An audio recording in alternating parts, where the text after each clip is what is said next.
Donc, si j'ai bien compris, on envoie une sonde? Oui, un trophée au docteur Frigo. Toutes nos félicitations. Pourquoi envoyer une sonde?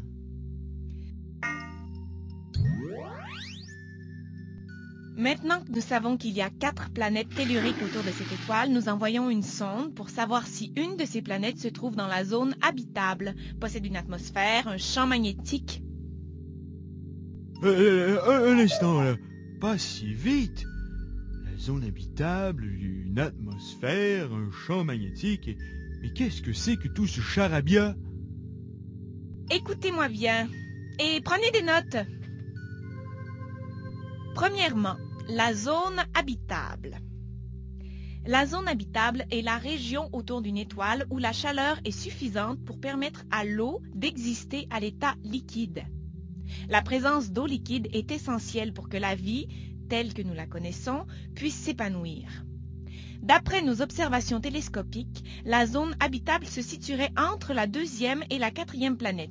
La 3e planète serait donc la seule planète à se trouver à l'intérieur de la zone habitable. Deuxièmement, l'atmosphère. Nous allons observer chacune des planètes qui se trouvent à proximité ou dans la zone habitable et déterminer lesquelles ont une atmosphère. La présence d'une atmosphère est importante pour 3 raisons. Premièrement, l'atmosphère d'une planète peut agir comme un bouclier et protéger la surface de certaines radiations nocives provenant de l'espace. Deuxièmement, la présence d'une atmosphère permet de protéger une planète du bombardement incessant de météorites et d'astéroïdes, ce qui contribue à rendre sa surface plus hospitalière à la vie.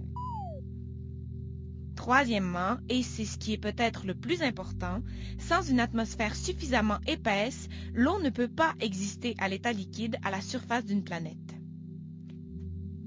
Ainsi, sur les planètes qui n'ont pas d'atmosphère, par exemple, l'eau va soit s'évaporer et disparaître de la surface, ou encore geler et former de la glace.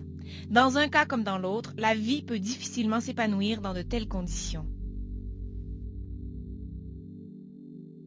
Troisièmement, le champ magnétique. Bien qu'invisible, un champ magnétique est une des meilleures protections contre les rayons cosmiques, ces particules énergétiques provenant de partout dans l'espace et qui peuvent traverser facilement l'atmosphère d'une planète. Les rayons cosmiques sont très nocifs à la vie telle que nous la connaissons. Il est donc important de trouver une planète qui possède un champ magnétique.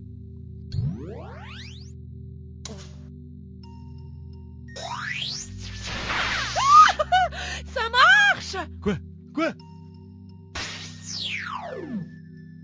Voilà! Mais qu'est-ce que vous avez fait? J'ai envoyé la sonde et elle est déjà revenue. Déjà? La 3e planète répond à tous les critères. Les critères de quoi?